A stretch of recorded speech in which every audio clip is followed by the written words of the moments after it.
Queria convidar você a abrir a sua Bíblia.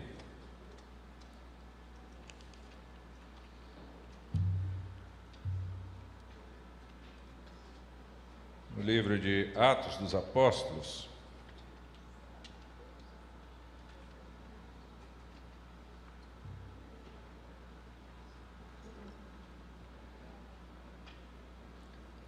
Atos dos Apóstolos, nós vamos ler no capítulo 5. Perdão, capítulo 6. Capítulo 6.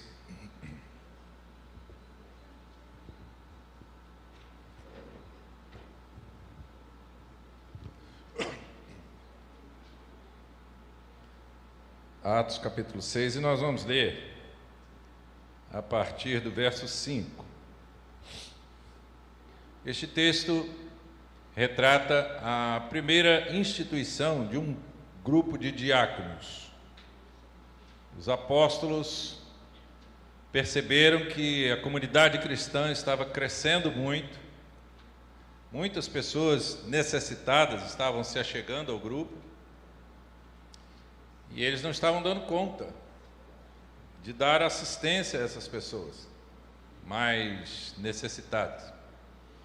Então eles sugeriram que aquele grupo elegesse ou escolhesse um grupo de pessoas, de homens, especificamente para atuarem nesta assistência às pessoas necessitadas.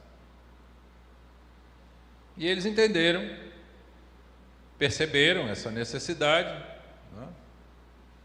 E eles então escolheram um grupo de homens consagrados para esta missão, esta função, porque os apóstolos entenderam que a eles lhes cabia a pregação do Evangelho e o ensino da palavra. Então o verso 5 deste capítulo 6 diz assim: o parecer agradou a todos. Eles elegeram Estevão, homem cheio de fé e do Espírito Santo, Filipe, Prócoro, Nicanor, Timão, Parmenas e Nicolau, um prosélito de Antioquia. Apresentaram estes homens aos apóstolos, que, orando, lhes impuseram as mãos. A palavra de Deus crescia, e em Jerusalém o número dos discípulos aumentava. Também um grande grupo de sacerdotes obedecia à fé. Amém?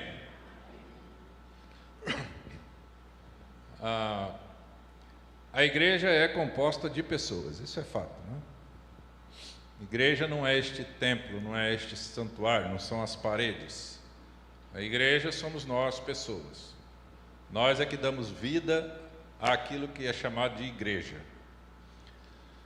Nós é que damos vida à palavra de Deus vivenciada no meio das pessoas, a igreja. Nós é que damos vida à realidade de ser de fato uma família de Deus, quando nos tratamos como irmãos. Então, igreja são pessoas. Igreja somos nós reunidos.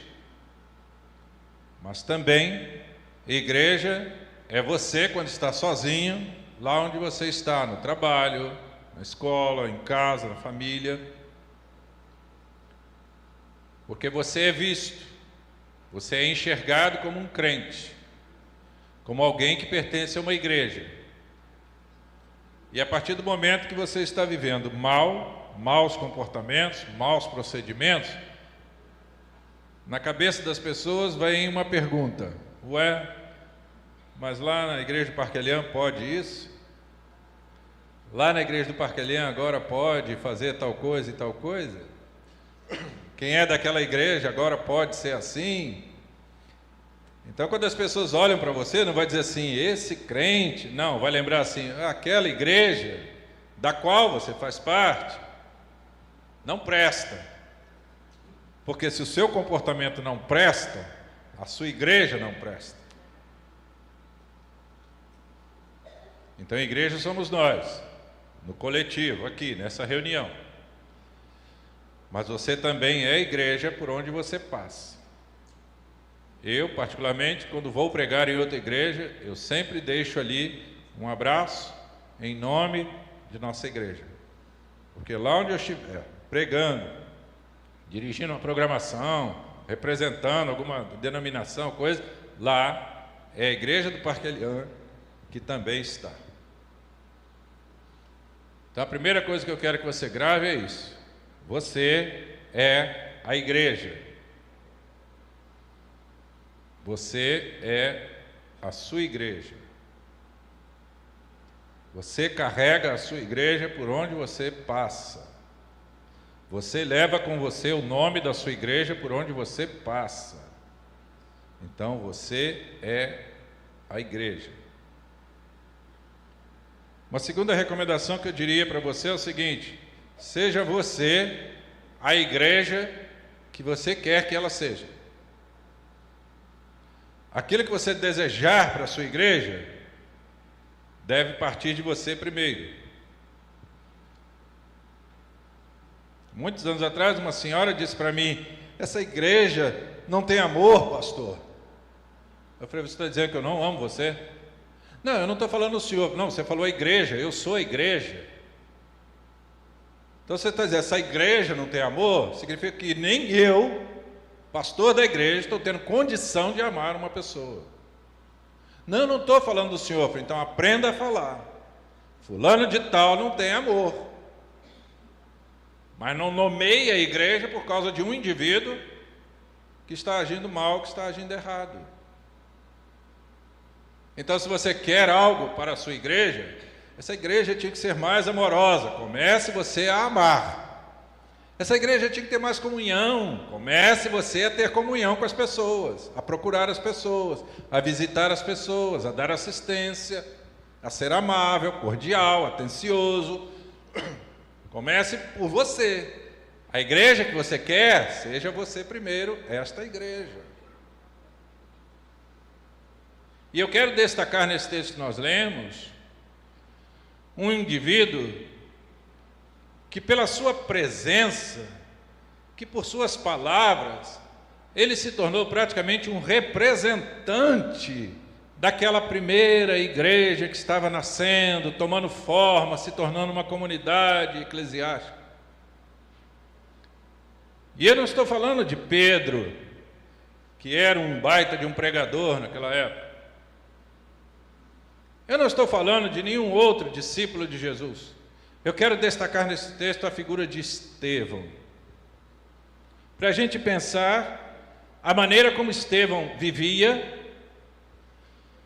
a maneira como ele se portava diante das pessoas.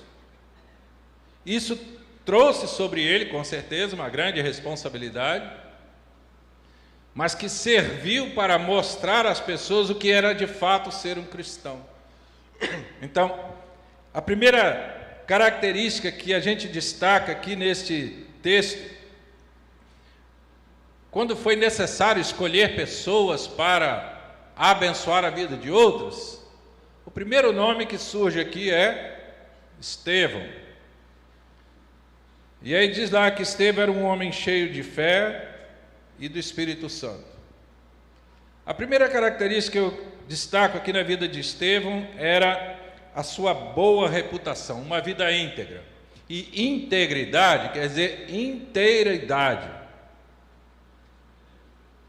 Não é parte. Ah, ele é bom nisso, mas naquilo ali ele é ruim. Por incrível que pareça, Estevão era bom em tudo.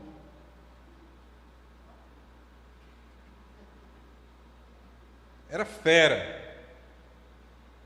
Era amigo das pessoas de fato, senão as pessoas não conheceriam Estevão. Era atencioso com as pessoas, senão as pessoas não veriam nele bondade. Estevão era um homem íntegro, boa reputação.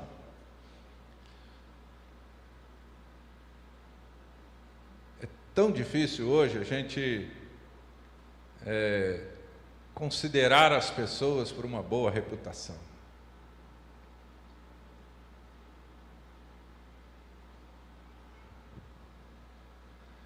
É tão difícil hoje a gente mirar o comportamento de alguém,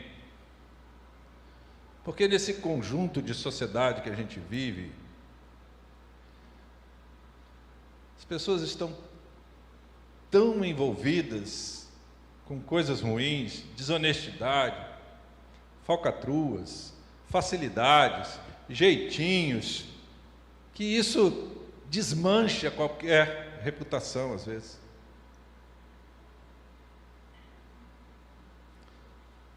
E hoje em dia a arma mais usada para derrubar pessoas de uma posição, de um cargo público, é mexer na sua reputação.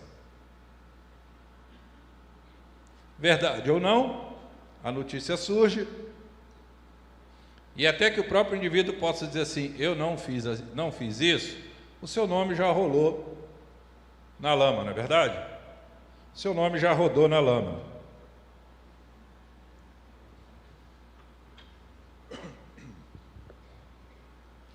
Algum tempo atrás eu fui questionado se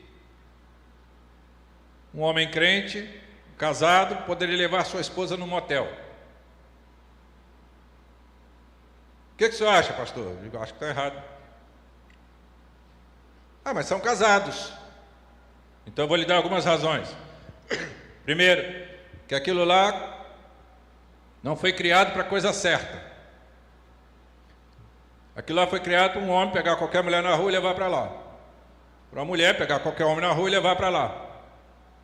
Aquilo não foi criado, não foi construído para algo lícito.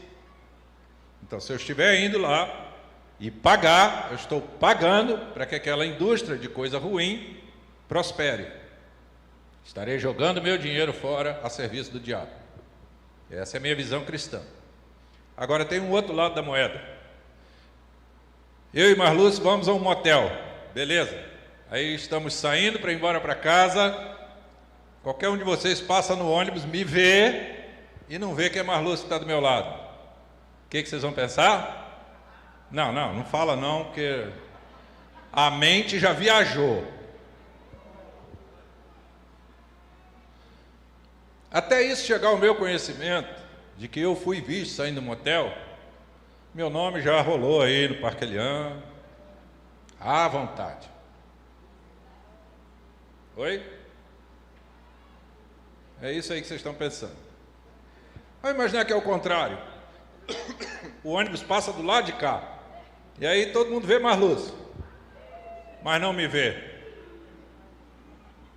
Olha o caso criado.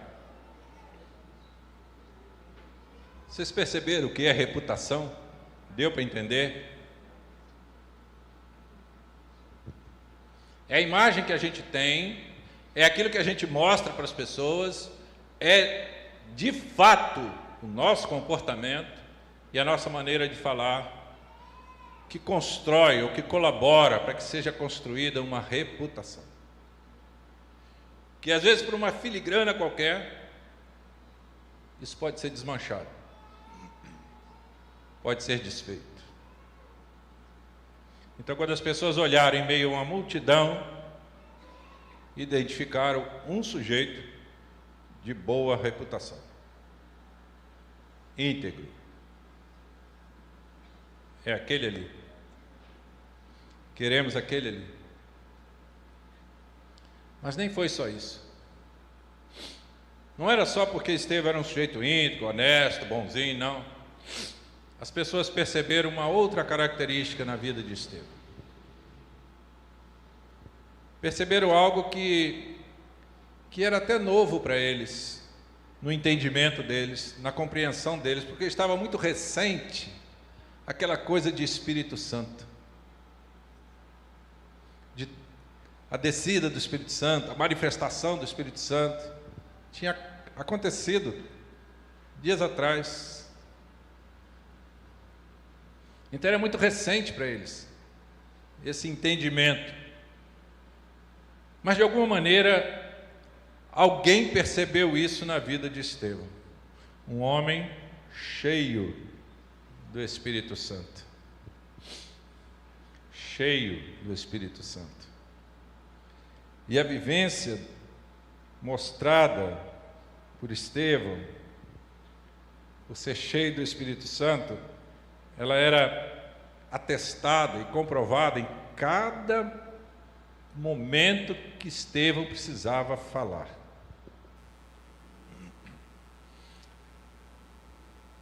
No capítulo 6, veja se consegue colocar para mim o verso 5, por gentileza. Elegeram Estevão, homem o quê? Cheio de fé e do Espírito Santo. Agora coloca para mim o verso 8, por gentileza, vê se consegue aí. Verso 8. Estevão, cheio de graça e de poder, fazia prodígios, sinais entre o povo. Beleza? Põe o verso 10 para mim, por gentileza. Mas eles não podiam resistir o quê? A sabedoria, o espírito pelo qual ele falava. Está vendo como essa... Não foi apenas alguém, eu acho que ele... Não. Cada vez que Estevão se apresentava de alguma maneira, falando, as pessoas percebiam nele uma autoridade na sua fala. Era algo diferente, que agradava, não ofendia, não humilhava ninguém, agradava ouvi-lo, mas ao mesmo tempo a sua fala confrontava com o pecado. E aí tinha aqueles que o odiavam por isso. Aprenda uma coisa: as pessoas vão amar você pelo que você é, e as pessoas vão odiar você pelo que você é. Então seja quem você é. Você não precisa mudar para agradar ninguém. Viver feito um camaleão, né, que muda a coloração da sua pele para se camuflar na vegetação, no ambiente. Você não precisa disso. Seja quem você é, do jeito que você é, com a postura que você tem. E se você carrega em você um nome de cristão, é isso que você tem que ser. É assim que você tem que se apresentar. É assim que você tem que escolher. É assim que você tem que decidir. É assim que você tem que se posicionar como um cristão, à luz da palavra de Deus. Você não tem que se mascarar. Você não tem que se acomodar, que dar jeitinho, para que as pessoas gostem de você. Haverá sempre quem vai gostar de você. Haverá sempre quem não vai gostar de você. Um grande exemplo, o próprio Jesus Cristo. Multidões o seguiam e multidão o odiava. E Jesus não mudou 1 milímetro de ser quem ele de fato era. A ponto dele estar pregando ali, os seus discípulos chamaram-lhe a atenção, dizendo: mestre, as pessoas estão indo embora. É como se hoje alguém dissesse assim: Jesus, a igreja está esvaziando, o senhor está um sermão muito duro. E Jesus diz assim: e vocês querem ir embora também? Ele não pensou assim: eu tenho que melhorar, eu vou falar menos, eu vou agredir menos, Não. Nessa fala de Jesus, a gente entende assim: olha, eu vou continuar sendo quem eu sou. Eu preciso continuar falando o que eu sempre falo. E sabe o que aconteceu tempos depois? Quando os discípulos foram cobrados, principalmente Pedro, foi cobrado dizendo assim: olha, nós vamos soltar vocês, mas vocês não podem mais pregar o nome de Jesus. Ele disse: não, não é assim não. Mais importa obedecer a Deus do que aos homens. Nós vamos continuar pregando. Pedro podia pensar: tá bom, então eu vou falar menos. Eu vou falar só no grupo dos crentes. Mas não houve isso. Ele disse: não é assim que tem que ser. Esse tipo de conduta era a vivência de Estevão, era o dia a dia dele. Qualquer palavra que saía da sua boca era para comunicar uma verdade, era para cobrar a verdade das pessoas, era para falar de Jesus, era para testemunhar. E isso ficou evidente na vida daquele homem, cheio de fé e do Espírito Santo. Bastava ele falar e as pessoas se comoviam, tanto quanto bastava ele falar e as pessoas se incomodavam. Vai ser sempre assim, a nossa vida é assim. Porque a verdade é a verdade. Não existe duas verdades, meia verdade. Existe apenas o modo de você falar a verdade. E a maneira como Estevão pregava a verdade, tanto levava pessoas a se encontrarem com Cristo, como levava pessoas a odiá-lo. Mas ele não mudava o modo de ser. Isso fazia dele um homem íntegro, cheio de fé, cheio do Espírito Santo. E aquilo que ficou mais marcante, que até hoje a gente lembra de Estevão, aquilo que ficou mais evidente na vida de Estevão, foi a sua morte. Porque era um homem cheio de fé e do Espírito Santo. As pessoas o odiaram tanto, aqueles que rejeitavam o Evangelho o odiavam tanto a ponto de levá-lo à morte.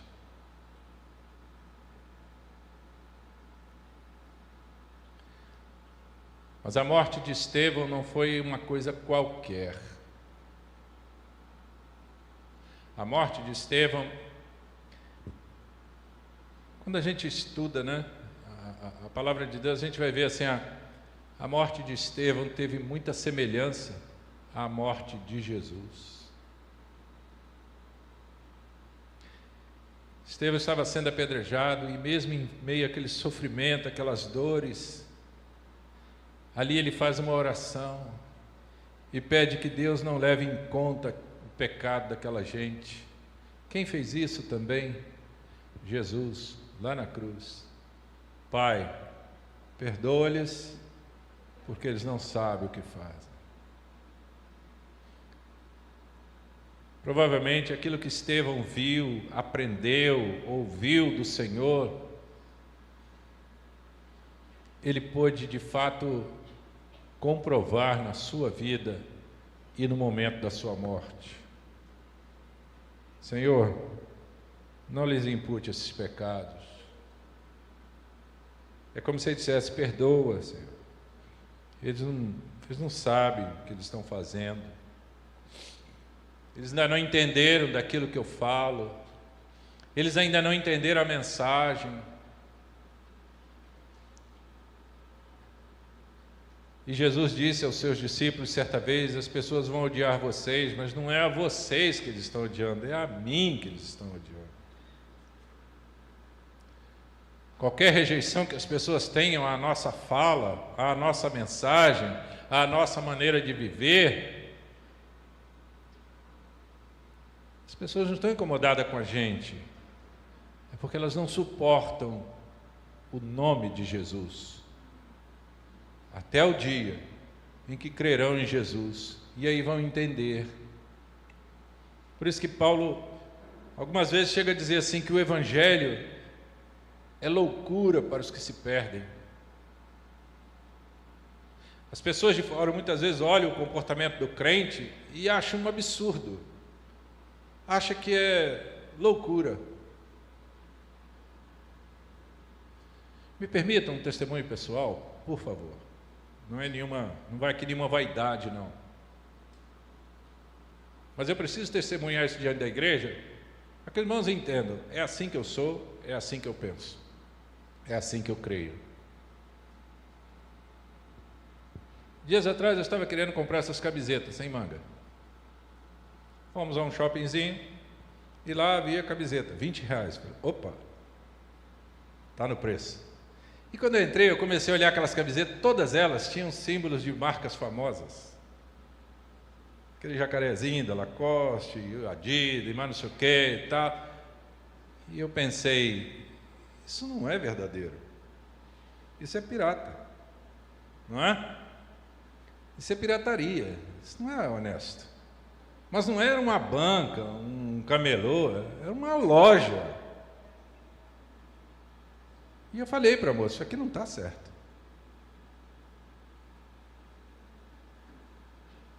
Então imagine vocês me verem chegando aqui com a camisa, com o jacarezinho, o pastor usa Lacoste, é comprado ali em Biombo, ali em Nova Iguaçu, o que é isso? Eu falei, mas Lúcia, eu não posso comprar esse negócio, eu não vou usar isso. Não está certo. Então se eu estou lá comprando e pagando, eu estou colaborando para que aquela coisa errada prospere. Como é o caso lá do motel, você vai lá e paga, você está colaborando para que aquela coisa errada prospere. E é assim que muitas vezes a gente não se dá conta de que a nossa reputação vai embora. De que o nosso nome, muitas vezes, fica desqualificado. Aí eu estou lá comprando aquelas camisas lá, passa alguém no mesmo corredor e diz, ia lá, o pastor comprando pirataria. É assim que a nossa reputação vai embora. Então a gente precisa ter esses cuidados. Quando você ouvir assim, o caminhão tombou, não compra. Por favor. Oi? Não é? Não compra. Porque você sabe que aquilo ali não é honesto. Você sabe que aquilo ali não vem de uma boa procedência. Então não faça. Aí as pessoas vão olhar para você e falar, você é bobo, você é otário, você é isso, você é aquilo, compra aí. Não, não vou comprar. Vai pagar mais caro? É, que jeito. Mas é em nome da minha reputação, é em nome do meu nome. Aí você diz, pastor é metido a honesto. Não sou metido a honesto. Eu procuro agir com honestidade. Eu procuro dar valor àquilo que eu leio na palavra de Deus. Eu procuro fazer disso aqui a minha direção de vida, porque Ele é luz para o meu caminho. É lâmpada para os meus pés, é luz para o meu caminho. E eu gosto muito da palavra do salmista, quando ele diz, Senhor, eu escondi a Tua palavra no meu coração para eu não pecar contra Ti. Então o que adianta você esconder a palavra de Deus e continuar pecando, continuar errando, continuar colaborando com aquilo que está errado? Então você não está guardando a palavra no seu coração, você está lendo. Mas quando a gente internaliza a palavra de fato, a gente age de forma diferente. E aquilo que ficou mais evidente na morte de Estevão foi a maneira dele demonstrar a sua semelhança com Jesus. Acho que era isso que mais chamava a atenção das pessoas. Quando olhava para a vida de Estevão, o comportamento de Estevão, provavelmente as pessoas associavam assim, eu lembro do mestre dele. Eu lembro de Jesus.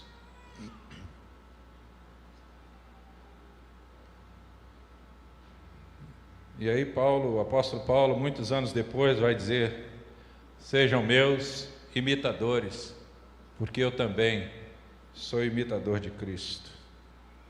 Paulo não era o homem perfeito, com certeza não era, mas sabia que precisava se assemelhar àquilo que Cristo havia pregado, se assemelhar àquilo que Cristo havia mostrado.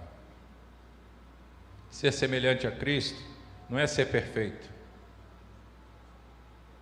é buscar ser melhor a cada dia, parecer-se com Jesus, se assemelhar com Ele. Que coisa bonita quando as pessoas apontam a vida de um crente como exemplo. Que coisa bonita quando um patrão confia no empregado porque ele é crente. Que coisa bonita quando o indivíduo é escolhido para uma função de confiança porque ele é um crente. Que coisa bonita quando as pessoas se calam para dizer assim: vamos ouvir fulano falar, porque sabe que ele é um crente. Haverá sempre quem vá se opor, haverá sempre quem vai desconfiar. Não importa, o importante é você continuar sendo quem você é, um crente em Jesus. Mas se tem lá aquelas falhazinhas, procura melhorar, procura deixar de lado essas coisas, mudar o seu comportamento, frear o seu temperamento, dominar o seu temperamento, acabar com essa ideia de, não, eu só menti para evitar um mal maior. Você mentiu. E se mentiu, está errado. Não, eu não menti, eu omiti. Se você omitiu a verdade, você errou do mesmo jeito. Então essas pequenas coisas que a gente vai passando por cima, porque todo mundo faz, porque hoje em dia é assim. O mundo sempre foi ruim, gente. O mundo sempre foi ruim. A minha avó, 300 anos atrás, já dizia: esse mundo é muito mal. Ela já morreu há muitos anos e o mundo continua sendo mal. Ela dizia: esse mundo está mesmo de cabeça para baixo. E o mundo continua de cabeça para baixo, vai continuar. Porque é bíblico, o mundo está no maligno. Pode ser que a sua vida fique um pouco mais difícil. Porque cada vez que a gente pega um carnê de IPTU, a gente fica com raiva. Cada vez que a gente pega um IPVA de um carro, a gente fica com raiva. Cada vez que a gente vê que o seguro do carro aumentou porque a violência aumentou, a gente fica com raiva. Mas a gente tem que pagar. A gente tem que pagar. Não é verdade? A gente tem que pagar. Não tem jeito. Muitas vezes é o preço da honestidade, da justiça. E Jesus disse: se a vossa justiça não for superior à dos incrédulos, então não está fazendo diferença nenhuma. Nenhuma. Eu quero dizer para você, talvez tenhamos aqui visitantes não crentes, eu quero dizer para você o seguinte: a vida do crente não é fácil. Mas em contrapartida eu também vou dizer para você que a vida do crente é uma bênção. Ser crente é uma bênção. E eu termino dizendo, certa vez perguntaram ao grande pregador, Dr. Billy Graham, um evangelista que evangelizou centenas de países do mundo afora. Perguntaram para ele: e se ao final da sua vida você descobrir que esse negócio de ser crente é tudo mentira, nada disso é verdade? E ele disse assim: eu digo para você que se eu descobrisse no final da minha vida que tudo isso que eu falei e vivi não é verdade, ainda assim eu teria vivido os melhores anos da minha vida. Ser crente é difícil? É. Porque a gente rema contra uma correnteza. A gente está na contramão da direção da sociedade. Mas ser crente é uma bênção.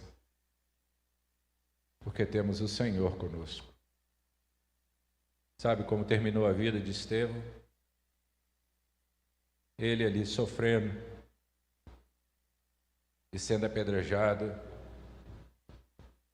A Bíblia vai dizer que ele viu os céus abertos e o Filho à direita do Pai. Esse é o fim da nossa vida. É a nossa recompensa. A nossa recompensa final. É podermos ver ao final da nossa vida, na eternidade, o Filho à direita do Pai. O Senhor. Aquele a quem nós servimos nesta vida, confiamos, entregamos a nossa vida para Ele. É tudo que devemos esperar ao final desta vida, ver o Senhor. Ver o Senhor. Ser crente é bom demais.